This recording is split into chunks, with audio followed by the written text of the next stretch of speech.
नमस्कार मित्रों, विक्रम एकेडमी में आप सभी का स्वागत है। हम लोग जो है संपूर्ण कलाकार की क्लास में जो है कई दिन से मिस चल रहा था, लिहाजा जो है उसको पूरा करना है। समय आप लोगों के पास बहुत कम है। आइए पहला प्रश्न देखें। नंदलाल बोस के 6 मणि रिश्ते में क्या थी? नंदलाल बोस की 6 मणि रिश्ते में क्या थी? बहन, मौसी, चाची, माता। माता थी। क्या थी मित्रों? माता थी। आगे चलिए। हरपुरा कांग्रेस के पंडाल के लिए उन्होंने क्या बनाया? हरपुरा कांग्रेस के पंडाल के लिए नंदलाल बोस ने क्या बनाया? पोस्टर चित्र, प्रकृति चित्र, वस्तु चित्र, व्यक्ति चित्र। क्या बनाया था नंदलाल बोस ने? पोस्टर चित्र बनाया था मित्रों। हरपुरा कांग्रेस पंडाल के लिए बसु ने क्या बनाया था? पोस्टर चित्र बनाया था। आगे चलिए। अजंता की आधुनिकता नंदलाल बोस ने बनाई, वह किसकी अध्यक्षता में बनाई? अजंता की आधुनिकता नंदलाल बोस ने बनाई, वह किसकी अध्यक्षता में बनाई? लेडी हरिंगम, बीबी हैबल, अवनींद्रनाथ टैगोर, इनमें से कोई नहीं। 33 किसकी अध्यक्षता में मित्रों? लेडी हरिंगम की अध्यक्षता में नंदलाल बोस ने अजंता की आधुनिकता बनाई थी। आगे चलिए। बाबू मोसाय शांति निकेतन में किसको पुकारा जाता था? उत्तर यहाँ है। बाबू मोसाय किसको पुकारा जाता था शांति निकेतन में? 34 पाइए। यामिनी राय को, अवनींद्रनाथ टैगोर को, रविन्द्रनाथ टैगोर को, नंदलाल बोस को? नंदलाल बोस को बाबू मोसाय नाम से पुकारा जाता था। भारत सरकार ने नंदलाल बोस को पद्म विभूषण से कब सम्मानित किया? भारत सरकार ने नंदलाल बोस को पद्म विभूषण से कब सम्मानित किया? 1951 में, 1954 में, 1950 में, 1947 में? 35 का 1954 में मित्रों। कब? 1954 में। आगे चलिए। नंदलाल बोस कहाँ के अध्यक्ष थे? नंदलाल बोस कहाँ के अध्यक्ष थे? नंदलाल बोस कहाँ के अध्यक्ष थे? विश्व भारती कला भवन, उद्योग कला संस्था, स्कूल ऑफ ओरिएंटल आर्ट, या इनमें से कोई नहीं? 36 स्कूल ऑफ ओरिएंटल आर्ट के। किसके थे अध्यक्ष? स्कूल ऑफ ओरिएंटल आर्ट के। आगे चलें। सत्यनाम के तो सर इसको यार नीचे चला गया है, सब उल्टा पुल्टा। चलो पढ़ देते हैं। सत्यनामा, शिव का विषपान, अहिल्या, कृष्ण प्रतिज्ञा आदि चित्र किन विषयों पर आधारित है? पहला भीष्म, क्या दार्शनिक, पौराणिक, ऐतिहासिक, है इनमें से कोई नहीं? 37 का क्या हो जाएगा? ये सब पौराणिक है मित्रों। क्या है? पौराणिक है। आगे चलिए। रविन्द्रनाथ की पुस्तक छायांकित का अलंकरण किसने किया था? रविन्द्रनाथ की पुस्तक छायांकित का चित्रण या अलंकरण किसने किया था? नंदलाल बोस ने, अवनी बाबू, M.F. हुसैन, गगनेन्द्र नाथ टैगोर? 38 का आंसर करिए मित्रों। नंदलाल बोस ने। छायांकित का अलंकरण किसने किया था? नंदलाल बोस ने किया था। छायांकित किसकी पुस्तक है? रविन्द्रनाथ टैगोर की पुस्तक है। बोस ने अपनी कलाओं को सभी विदेशी शैलियों से कैसे मुक्त रखा? बोस ने अपनी कलाओं को सभी विदेशी शैलियों से कैसे मुक्त रखा? आकृत्रिमता, सादगी, व्यक्तित्व या समन्वय? 39 पाइए मित्रों। सभी विदेशी शैलियों से कैसे मुक्त रखा? आकृत्रिमता के वजह से। ठीक। नंदलाल बोस की रेखाओं में ऐसा क्या है? नंदलाल बोस की रेखाओं में क्या है? महान शरीर चित्रण, उन्नत कल्पना, आकृतियों की सृष्टि, शक्ति और जीवन? नंदलाल बोस की रेखाओं में क्या है? शक्ति और जीवन है। क्या है? शक्ति और जीवन है। नंदलाल बोस की रेखाओं में क्या है? शक्ति और जीवन है। ठीक मित्रों, आगे चलें। मूल रूप से बोस के चित्रों में किसका अंकन हुआ है? लक्ष्मी, विष्णु, शिव, राम। मूल रूप से नंदलाल बोस के चित्रों में किसका अंकन हुआ है? लक्ष्मी का, विष्णु का, शिव का या राम का? शिव का हुआ है। किसका हुआ है? शिव का अंकन हुआ है। आगे चलिए। असित कुमार हलदार अवनी बाबू के शिष्य कब बने? असित कुमार हलदार अवनी बाबू के शिष्य कब बने? 1910 में, 1915 में, 1902 में, 1906 में। असित कुमार हलदार अवनी बाबू के शिष्य कब बने? 1906 में। असित कुमार हलदार अवनी बाबू के शिष्य कब बने? 1906 में।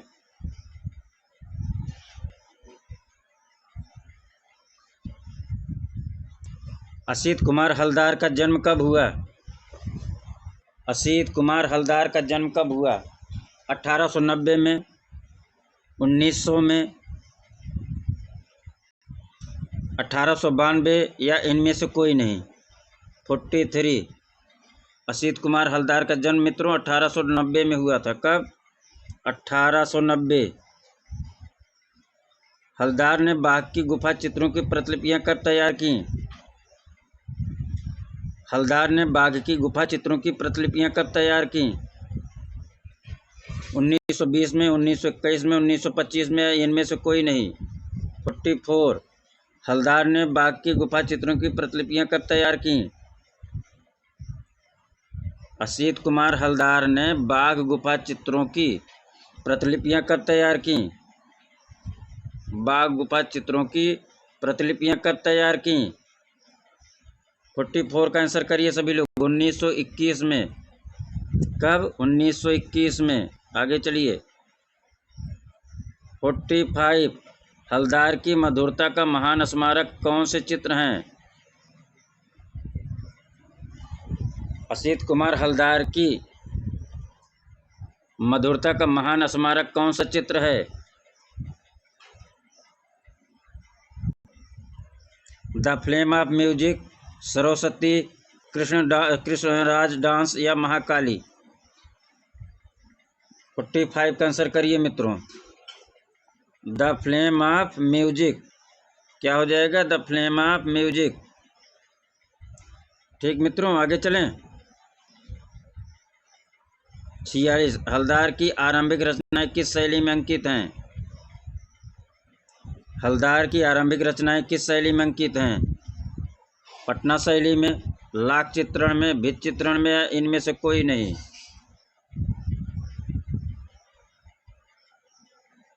हलदार की आरंभिक रचनाएं किस शैली में अंकित है? भित्त चित्र में अंकित हैं। किसमें? भित्त चित्र में अंकित है। हलदार की आरंभिक रचनाएं भित्त चित्र में अंकित हैं। 47। माधुर्य हलदार का प्रधान गुण है। माधुर्य असित कुमार हलदार का प्रधान गुण है। मुद्रांकन, रेखाएं, रंग विधान या संयोजन? माधुर्य हलदार का प्रधान गुण क्या है? मुद्रांकन है। हलदार का प्रधान गुण क्या है? मुद्रा अंकन है। 47 का ए हो जाएगा।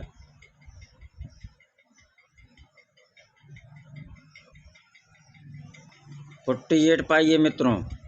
किस दिशा में हलदार का कार्यक्षेत्र चित्रकला में विस्तृत है?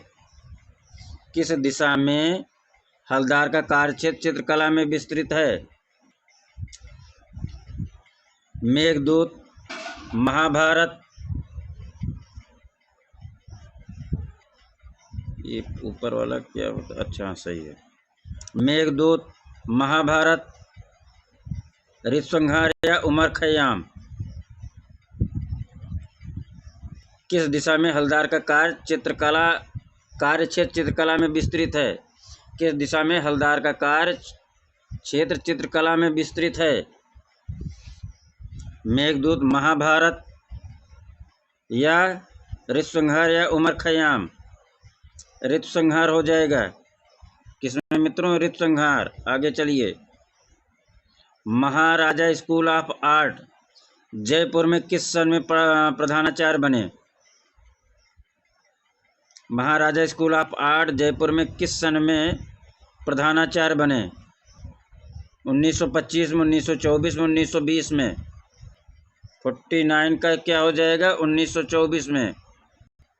आगे चलिए। देवी प्रसाद राय चौधरी किस विद्यालय के प्रधान शिक्षक रहे? देवी प्रसाद राय चौधरी किस विद्यालय के प्रधान शिक्षक रहे?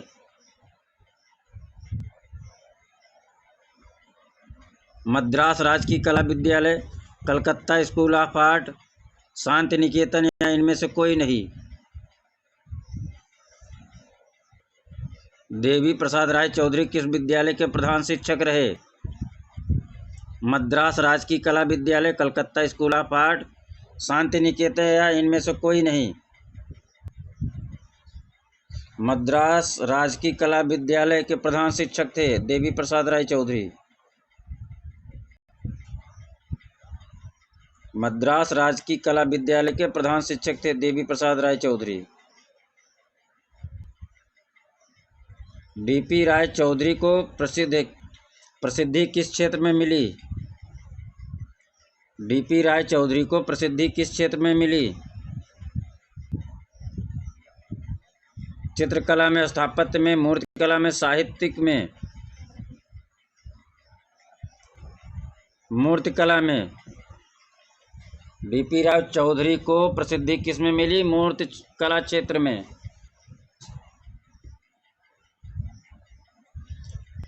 52 श्रम की विजय किसकी कृत है? श्रम की विजय किसकी कृत है? नंदलाल बोस की, अवनी की, कन्नू देसाई, डीपी चौधरी की? डीपी राय चौधरी की है श्रम की विजय। श्रम की विजय किसकी कृति है मित्रों? डीपी राय चौधरी की है। चौधरी की उच्च कोटि के चित्रों में कौन सा चित्र प्रमुख है?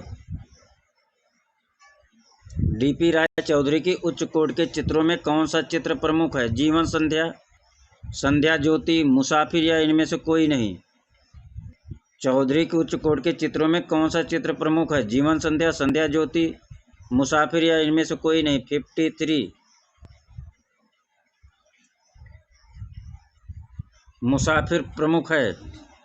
उच्च कोटि के चित्रों में मुसाफिर जो है प्रमुख है।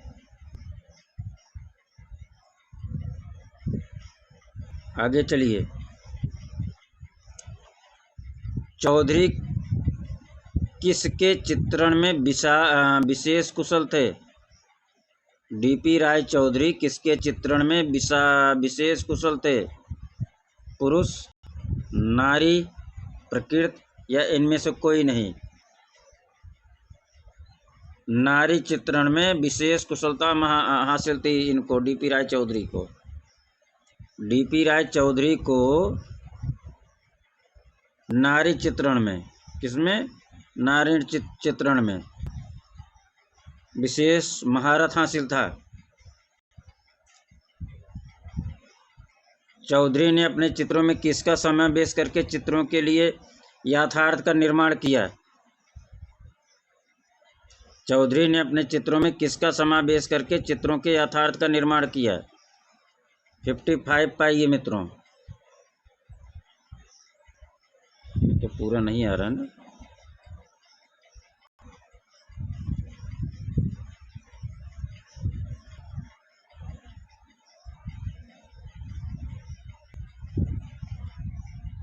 यहाँ कर दीजिए संयोजन। एक क्या? तीसरा ऑप्शन संयोजन। चौधरी ने अपने चित्रों में किसका समावेश करके चित्रों के यथार्थ का निर्माण किया?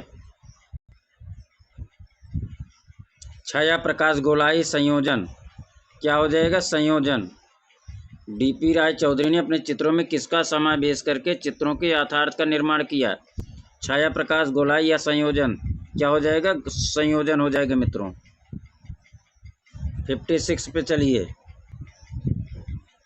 रंगों का सम्राट किसको कहा जाता है?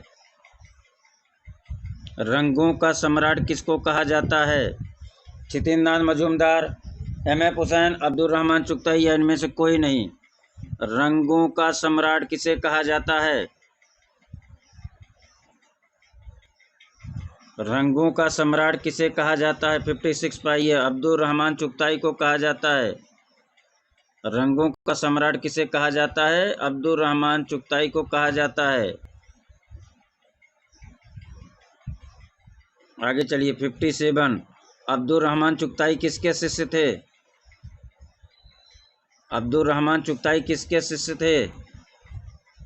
अवनींद्रनाथ टैगोर के, नंदलाल बोस के, ई.बी. हैबल के या इनमें से किसी के नहीं? 57, अब्दुल रहमान चुगताई अवनींद्रनाथ टैगोर के शिष्य थे। किसके शिष्य थे? अवनी बाबू के शिष्य थे। अब्दुल रहमान चुगताई की कला, अब्दुल रहमान चुगताई की कला का सबसे प्रमुख तत्व रेखांकन किस तरह से हैं? अब्दुल रहमान चुगताई की कला का सबसे प्रमुख तत्व रेखांकन किस तरह से है? स्पष्ट है, कोमल है, सूक्ष्म या इनमें से कोई नहीं? चौथा ऑप्शन कुछ नहीं।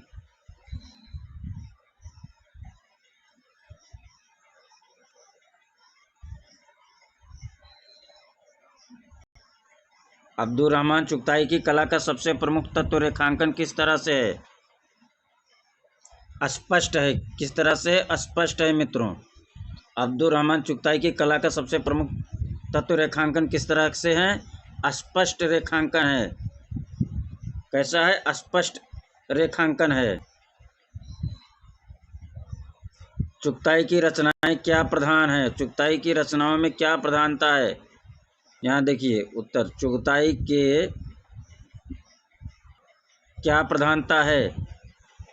चुगताई की रचनाओं में क्या प्रधानता है? चुगताई की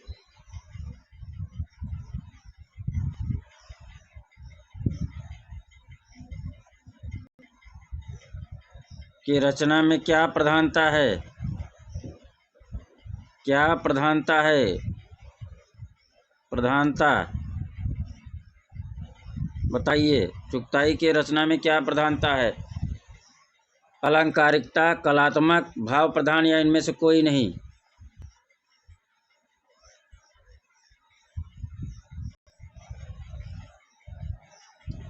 चुगताई की रचना में क्या प्रधानता है? अलंकारिकता, कलात्मक, भाव प्रधान या इनमें से कोई नहीं?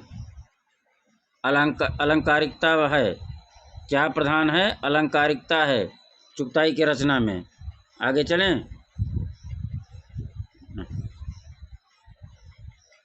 चुगताई की रंग योजना कैसी है? चुगताई की रंग योजना कैसी है?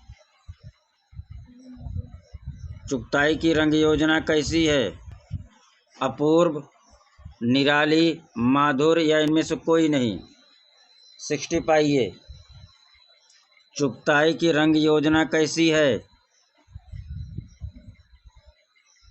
निराली है। कैसी है? चुगताई की रंग योजना निराली है। चुगताई की रंग योजना कैसी है? निराली है। 61 पाइए मित्रों। आगे चलिए। चुगताई के कलात्मक संग्रह, चुगताई के कलात्मक संग्रह चित्रों में इनकी चित्रण प्रणाली नितांत सफल और पूर्ण किन चित्रों में है? चुगताई के कलात्मक संग्रह चित्रों में इनकी चित्रण प्रणाली नितांत सफल और पूर्ण किन चित्रों में है? लाइफ, मुरक्का एक चुगताई, इनमें से कोई नहीं या नक्काश एक चुगताई? लाइफ, मुरक्का एक चुगताई, इनमें से कोई नहीं या नक्काश एक चुगताई? 61 पाइए मित्रों। चुगताई के कलात्मक संग्रह के चित्रों में इनकी चित्रण प्रणाली नितांत सफल और पूर्ण किन चित्रों में है? नक्काश चुगताई में है। किसमें? नक्काश चुगताई में है। चुगताई के महान कृतियां कौन सी हैं? चुगताई की महान कृतियां कौन सी हैं? The hermit, the web of life,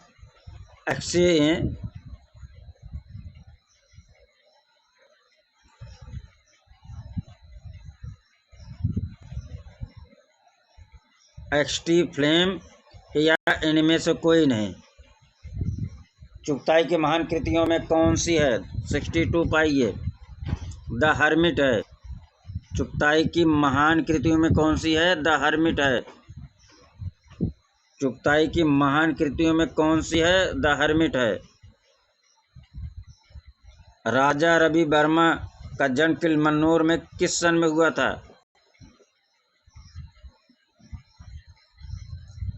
Raja Ravi Varma का जन्म किस समय हुआ था? यही लिख दे रहे हैं, राजा रवि वर्मा। राजा रवि वर्मा, हाँ, का जन्म बताना है, सबको पता है।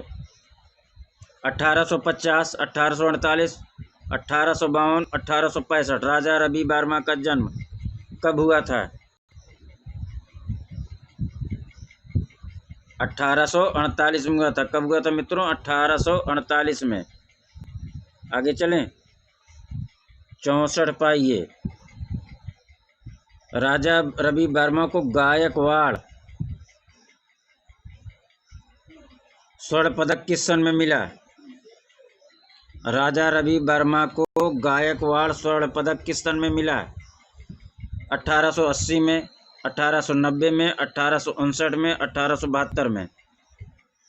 राजा रवि वर्मा को गायकवाड़ पुरस्कार कब मिला?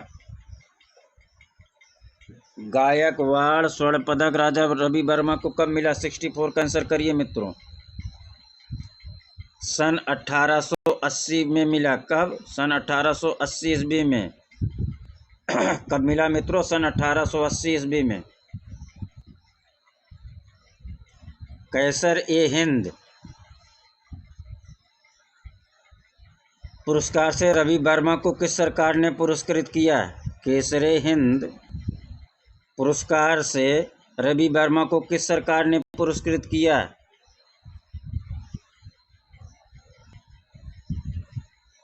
भारत सरकार ने, श्रीलंका सरकार ने, ब्रिटिश सरकार ने, या इनमें से कोई नहीं? भारत सरकार था ही नहीं उस समय। हमारी सरकार कहाँ थी? हम तो पराधीन थे। कौन था? ब्रिटिश सरकार। कौन था? ब्रिटिश सरकार। 65 का सी हो जाएगा। ब्रिटिश सरकार ने पुरस्कृत किया था कैसर-ए-हिंद से। ठीक। 66 पे चलें। चित्रालयम गैलरी कहाँ थी? चित्रालयम गैलरी कहाँ थी? इसी तीनों में आंसर है, बताइए। चित्रालयम गैलरी कहाँ थी? किलमन्नूर में, त्रिवेंद्रम में, या इनमें से कोई नहीं? चित्रालयम गैलरी कहाँ थी? किलमन्नूर, त्रिवेंद्रम, या इनमें से कोई नहीं? त्रिवेंद्रम में थी। कहाँ थी मित्रों? त्रिवेंद्रम में थी। कहाँ थी? त्रिवेंद्रम में थी। 67 पाइए। रवीन्द्रनाथ टैगोर ने किस उम्र में चित्रण प्रारंभ किया?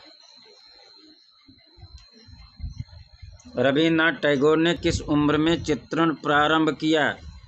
लगभग 60 वर्ष में, लगभग 70 वर्ष में, लगभग 55 वर्ष में, लगभग 65 वर्ष में।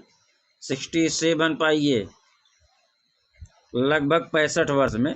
अगर 67, 68 लिखा हो तो मित्रों 67 या 68 लगाना है, नहीं तो 65 वर्ष लगा दीजिएगा। ठीक। चलिए आगे चलें। रवीन्द्रनाथ टैगोर के पिता का क्या नाम था? रवीन्द्रनाथ टैगोर के पिता का क्या नाम था? ज्ञानेन्द्र नाथ टैगोर, देवेंद्र नाथ टैगोर, गगनेन्द्र नाथ टैगोर, इनमें से कोई नहीं। 68 पाइए मित्रों। गगनेन्द्र नाथ टैगोर था। क्या था? गगनेन्द्र नाथ टैगोर।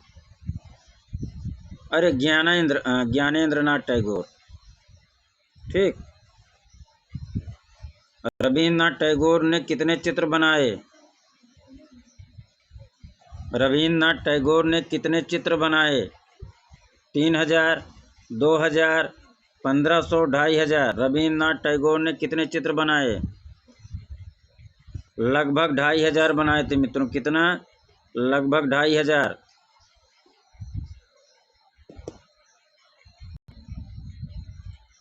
नोल्डे तथा पालक्ली की कृतियों में किसकी कला मेल खाती है? नोल्डे तथा पालक्ली की कृतियों से किसकी कला मेल खाती है? अवनी बाबू, रविन्द्रनाथ टैगोर, गगनेन्द्र नाथ, यामिनी राय। नोल्डे पालक्ली की कृतियाँ किससे मेल खाती हैं? रविन्द्रनाथ टैगोर से मेल खाती हैं। नोल्डे और पालक्ली, नोल्डे पालक्ली, हाँ, पालक्ली की कृतियाँ किससे मेल खाती हैं? किससे मेल खाती हैं? रविन्द्रनाथ टैगोर के चित्रों से मेल खाती हैं, या रविन्द्रनाथ टैगोर चित्र नोल्डे और पालक्ली के चित्रों से मेल खाती हैं। आगे चलिए। शांति निकेतन की स्थापना 1918 में हुई। यह स्थापना किसने की? शांति निकेतन की स्थापना 1918 में हुई। यह स्थापना किसने की? नंदलाल बोस, रविन्द्रनाथ टैगोर, यामिनी राय, या इनमें से कोई नहीं। 71 पाइए मित्रों। रविन्द्रनाथ टैगोर ने की। शांति निकेतन की स्थापना 1918 में किसने की? रविन्द्रनाथ टैगोर ने की। रविन्द्र के चित्रों की प्रथम प्रदर्शनी पेरिस में कब हुई? 1930 में, 1920 में, 1940 में, 1925 में। 1930 में हुई थी मित्रों। कब? 1930 में। आगे चलिए। कवि, कहानीकार, चित्रकार आदि के विशिष्ट गुण किस कलाकार में पाए जाते हैं? M.F. Hussain, N S Bendre, या रविन्द्रनाथ टैगोर?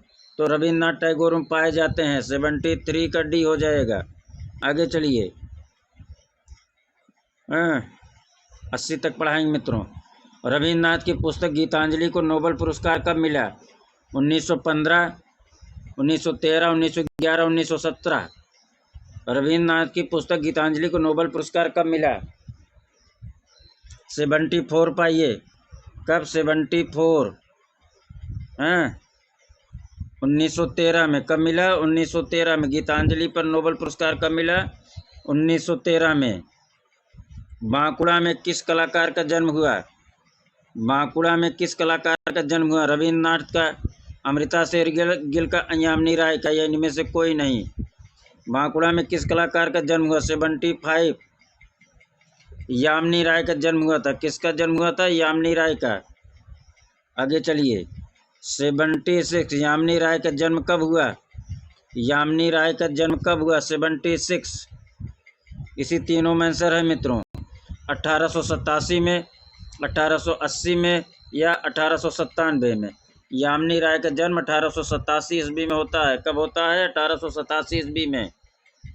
77।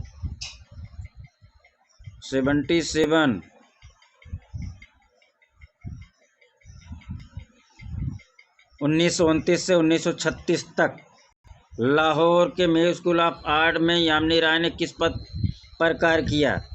सन 1929 से 1936 तक लाहौर के मेयो स्कूल ऑफ आर्ट में यामिनी राय ने किस पद पर कार्य किया? सहायक अध्यापक, कला समीक्षक, इनमें से कोई नहीं, या सहायक निर्देशक? 77 पाइए मित्रों। 1929 से 1936 तक लाहौर के मेयो स्कूल ऑफ आर्ट में यामिनी राय ने सहायक निर्देशक के पद पर कार्य किया। किसके पद पर? सहायक निर्देशक। किसके? सहायक निर्देशक के पद पर कार्य किया। किसके पद पर? सहायक निर्देशक के पद पर कार्य किया।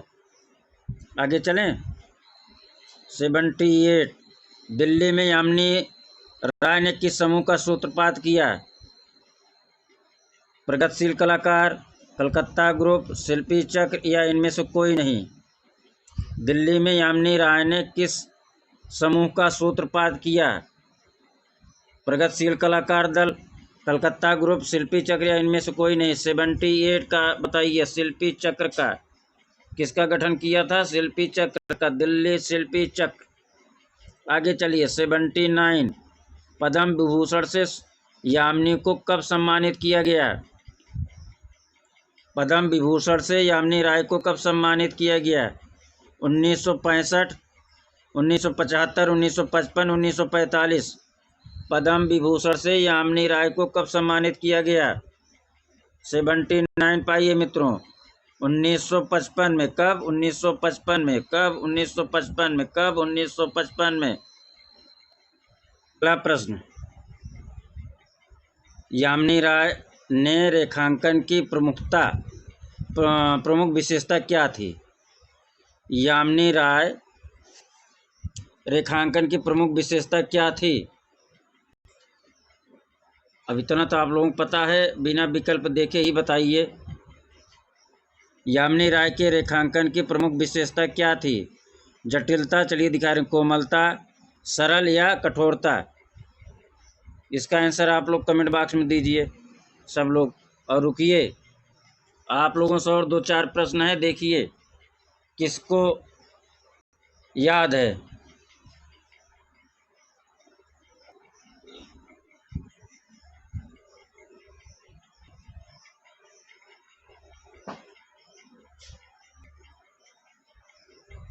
मध्य प्रदेश की पारंपरिक कला कौन सी है?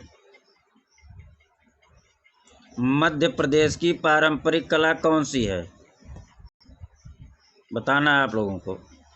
एमपी की पारंपरिक कला कौन सी है? मध्य प्रदेश की पारंपरिक कला। हाँ, पारंपरिक कला। पारंपरिक कला कौन सी है? कला कौन सी है? पहला,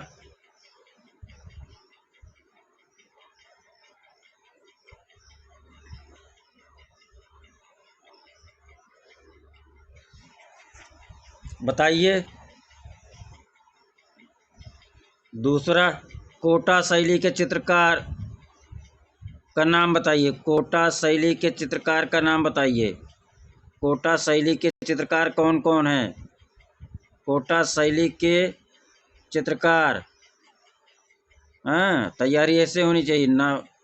चित्रकार का नाम बताइए मित्रों। कोटा शैली के चित्रकार का नाम बताइए। कौन, कितने लोगों को जानते हो?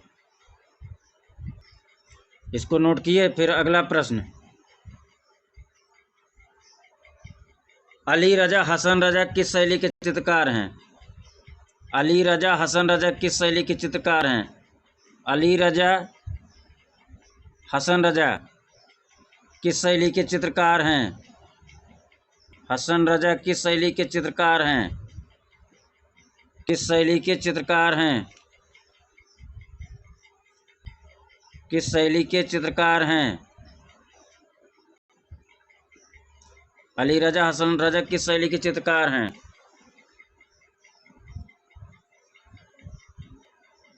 शहाबुद्दीन मनोहर किस शैली के चित्रकार हैं? शहाबुद्दीन मनोहर किस शैली के चित्रकार हैं? शहाबुद्दीन मनोहर, शहाबुद्दीन किस शैली के चित्रकार हैं? और मनोहर किस शैली के चित्रकार हैं? मनोहर किस शैली के चित्रकार हैं? मनोहर किस शैली के चित्रकार हैं? बताइए। ठीक मित्रों, यहीं से आप लोग क्लास फिर कल नियमित टाइम से चलता रहेगा। धन्यवाद। आप लोग स्वस्थ रहें, मस्त रहें, अधिक से अधिक प्रैक्टिस सेट करते रहें। आप सभी को ढेर सारी शुभकामना अग्रिम, और आप सभी का बहुत बहुत आभार प्रकट करते हैं मित्रों।